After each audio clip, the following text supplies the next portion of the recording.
o algoritmo que mudou o mundo. Então, a gente está trazendo aqui um vídeo muito legal, que é do Ciência Todo Dia, um canal aí que eu sei que o Felipe acompanha bastante, e a gente já trouxe aqui uma ou duas vezes. E nesse vídeo ele fala, então, sobre esse algoritmo, né? Então, aqui vai a descrição lá do vídeo dele, né? Então, no momento que você abriu este vídeo, então aqui a gente pode dizer, no momento que vocês abriram a live, né, ou ouviu o vídeo depois, vários algoritmos foram processados desde que, né, o aparelho foi ligado e o aparelho que tu está usando agora. Esses algoritmos são processos feitos de instruções matemáticas para resolver tarefas específicas. Quanto mais otimizado o algoritmo, mais rápido, né, dado o processo ou tarefa, será resolvido. Mas será que tu acreditaria se eu dissesse aí que existe um algoritmo que evitou uma guerra e revolucionou toda a tecnologia do mundo e basicamente tudo que a gente faz aqui depende, a gente só chegou aqui por conta desse algoritmo? Então, queria ouvir o Felipe aí, porque eu acho que tem uma questão aí bem interessante da matemática, né? E do algoritmo em si, né? Então, e aí, Felipe, fala um pouquinho para nós o que é esse algoritmo. Eu acho bem legal. Esse vídeo aqui é muito bom e ele tem uma didática muito legal também, né? De trazer. Eu acompanho muitos canais que são em inglês com esse tipo de conteúdo e ele faz esse trabalho em português, assim, que é bem legal, é bem importante que tenha, né? Gente que faz esse tipo de material. E aqui ele tá trazendo justamente isso, que ele tá saindo um pouquinho da área de conforto dele, falando sobre algoritmos e tudo mais, né? Mas é uma coisa muito legal, porque ele traz esse embasamento junto com outras coisas que aconteceram ao redor desse algoritmo. Mas a moral toda tá no fundamento de matemática, né? Que são as transformadas de Fourier que ele tá falando, né? E aí o que acontece? Essas transformações são, na verdade, um jeito de tu pegar um tipo de dado e transformar em outro tipo de dado, ou transformar proporcionalmente, né? E isso é muito utilizado na física, por exemplo. Então a gente utiliza isso para saber desde coloração ou intensidade da luz de uma estrela que está milhões de quilômetros de distância, né? De anos-luz de distância, até outras coisas que são muito relevantes na química. Então tu consegue fazer vários trabalhos utilizando essas transformações. É uma fórmula que acaba sendo muito útil, né? E ele trouxe aqui no ponto de vista da tecnologia com os algoritmos, né? Que a gente usa isso aqui, num exemplo muito bom que ele traz, que é bem visual, é nos áudios, né?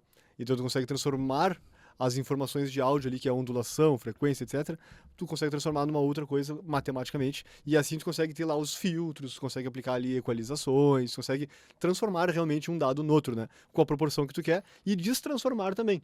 Então isso é uma vantagem. Então tu consegue, por exemplo, transformar um dado numa coisa muito mais simples, mandar e depois tu destransformar ele de volta, né? E aí essa fórmula permite que tu aplique ela em múltiplas camadas, e é isso que faz com que a gente não esteja recebendo todo o RGB, por exemplo, dos pixels das imagens que tu tá vendo agora. Seriam 1 bilhão de pixels por segundo ali na tua internet. O que a gente está recebendo são outros dados, muito mais simples, que são transformados, então, para o que tu está assistindo agora com a nossa cara aqui, né? E ouvindo o nosso áudio. E isso permitiu, então, que tecnologias como, por exemplo, o Wi-Fi fossem inventadas, 3G fossem inventados, o GPS, se eu não me engano, ele também usa muito disso aí. Então, muitas das coisas que nós utilizamos, desde a tela que tu está olhando, o áudio que tu está escutando, fone de ouvido, a internet que tu está acessando, isso tudo na tecnologia precisa passar por essa camada, porque senão seria inviável. Nós estaríamos hoje com a velocidade de transmissão de dados que nós temos hoje e recebendo 56K, como na época da internet de escada. Porque tu precisaria mandar muitos dados, assim, né? Seria inviável. Então, realmente, é um algoritmo bem relevante, assim. E da parte da guerra também, né? Até ele traz, inclusive, imagina só se na época do Alan Turing, por exemplo, nós tivéssemos, né, já aplicado esse tipo de conceito na matemática. Talvez tivesse sido conceitos matemáticos, né, dentro dos algoritmos, né? Mas o que ele traz ali é que, inclusive, esse algoritmo foi utilizado, então, para ajudar os Estados Unidos a detectar mísseis, né? Então, porque ele conseguia fazer o quê? Tu conseguia detectar certas ondulações, movimentações, temperatura, etc. Só que são muitos dados e é muito difícil de tu encontrar padrões que digam, isso aqui foi uma explosão nuclear. Eles estão testando uma bomba nuclear lá no deserto.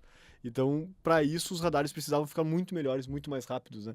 E aí esse tipo de algoritmo também ajudou, então, a enxergar esse tipo de coisa, a detectar esse tipo de coisa e com mais precisão, né? Mais certeza. E aí, do outro lado também, né? Que também, acho que é na mesma época, né? Da União Soviética também é a mesma coisa. Porque lá também já tinham desenvolvido, né? Sim, a União Soviética fez antes, inclusive. Exatamente. Né? E então, de fato, né?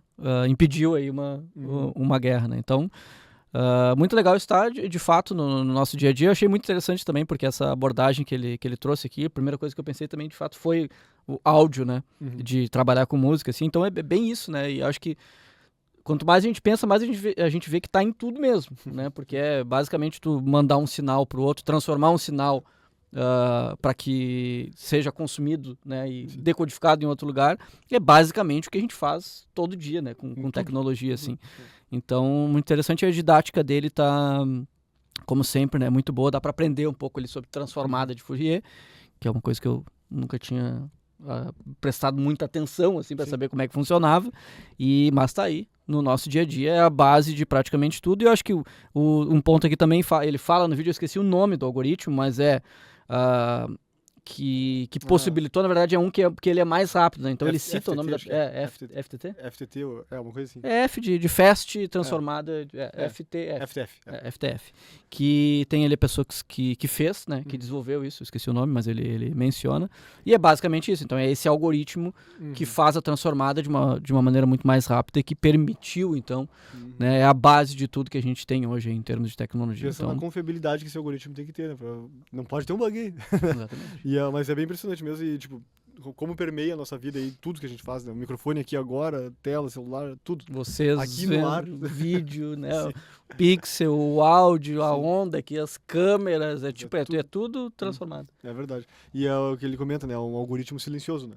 Um algoritmo que ele tá ali, discretamente fazendo um trabalhinho dele, sem ninguém questionar.